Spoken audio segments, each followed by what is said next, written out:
Salam sejahtera bagimu dan salam sehat.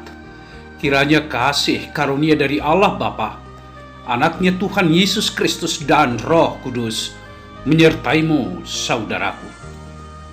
Tetapi barang siapa minum air yang akan kuberikan kepadanya, ia tidak akan haus untuk selama-lamanya. Sebaliknya, air yang akan kuberikan kepadanya akan menjadi mata air di dalam dirinya yang terus-menerus memancar sampai kepada hidup yang kekal. Ayat 14 dari nas khotbah kita ini, saudara-saudaraku. Yesus adalah air kehidupan. Saudara-saudara, sebutan Yesus adalah air kehidupan ini bukan persoalan air biasa yang sering kita gunakan atau minum, namun mengandung pengertian yang sangat luas dan sangat dalam menyangkut kecerdasan spiritual atau rohani.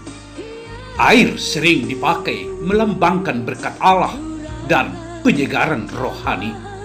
Air dilambangkan sebagai berkat tertinggi yang diberikan Allah dalam penggambaran hidup yang kekal. Air adalah suatu ungkapan yang bergema tentang Roh Kudus. Pengertian ini mengandung maksud bahwa setiap orang yang percaya dan menerima Yesus Kristus, maka kepadanya diberikan kepuasan rohani, yaitu hidup yang kekal. Dan inilah sesungguhnya esensi dari seluruh kitab Yohanes, supaya kamu percaya bahwa Yesuslah Mesias Anak Allah, dan supaya kamu oleh imanmu memperoleh hidup dalam namanya. Yohanes 20 ayat 31. Saudara-saudaraku, apa seruan firman ini kepada kita saat ini? Di saat bumi masih mengeluh akibat pandemik, di saat manusia menghadapi gumul juang yang berat, di saat banyak dari kita yang mengalami kegelisahan, penderitaan, dan beban hidup yang berat. Yang pertama, Kristus adalah jawaban dari setiap dahaga kehausan yang kita alami. Perempuan Samaria yang datang dan bertemu dengan Yesus di tepi sumur sesungguhnya adalah gambaran atau representasi kehidupan manusia hingga saat ini. Betapa perempuan Samaria membutuhkan air, dan Yesus dari sisi kemanusiaannya menunjukkan hal yang sama. Manusia selalu membutuhkan air dan tidak bisa terlepas dari air. Hampir 60-70% kandungan air ada di dalam tubuh manusia. Artinya, air adalah salah satu kebutuhan yang sangat mendasar dalam kehidupan kita. Kekurangan asupan air sudah pasti membuat kita jatuh sakit. Rasa haus, dehidrasi, dan kehilangan keseimbangan metabolisme tubuh akan terjadi. Untuk itulah saudara-saudaraku, jawaban dari semua kegelisahan kita saat ini, supaya kita selamat, tidak ada yang lain selain dari Yesus Kristus sendiri. Bukankah kita saat ini sedang mengalami kehausan? Di tengah dunia yang semakin gersang dan tandus ini, kita haus akan ketenangan jiwa dan kedamaian, haus akan kebahagiaan dan sukacita, haus akan cinta dan kepedulian.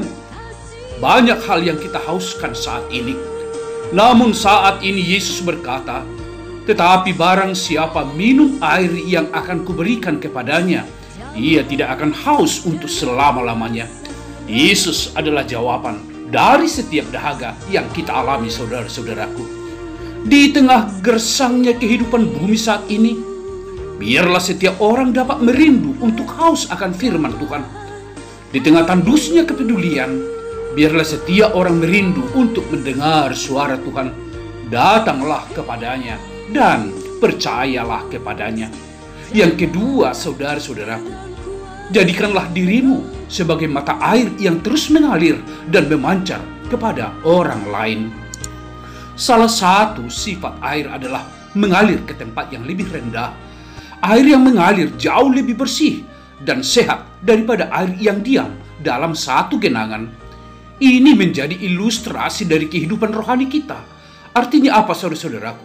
Setiap orang yang telah menerima Kristus akan menjadikan dirinya sebagai mata air kepada sesamanya, bukan menjadi air mata. Setiap orang yang telah menerima Kristus atau percaya tidak berhenti untuk dirinya sendiri, tetapi mengalirkan air hidup kepada orang lain.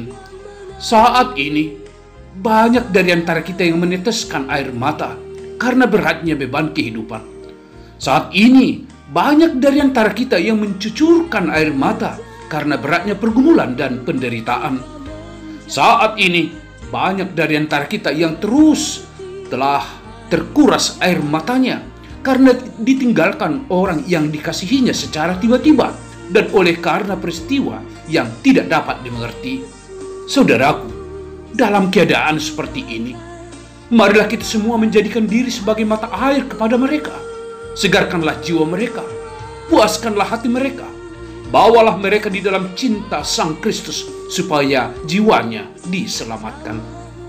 Yang ketiga, saudara-saudaraku, saya mau mengakhiri renungan ini dengan sebuah permohonan.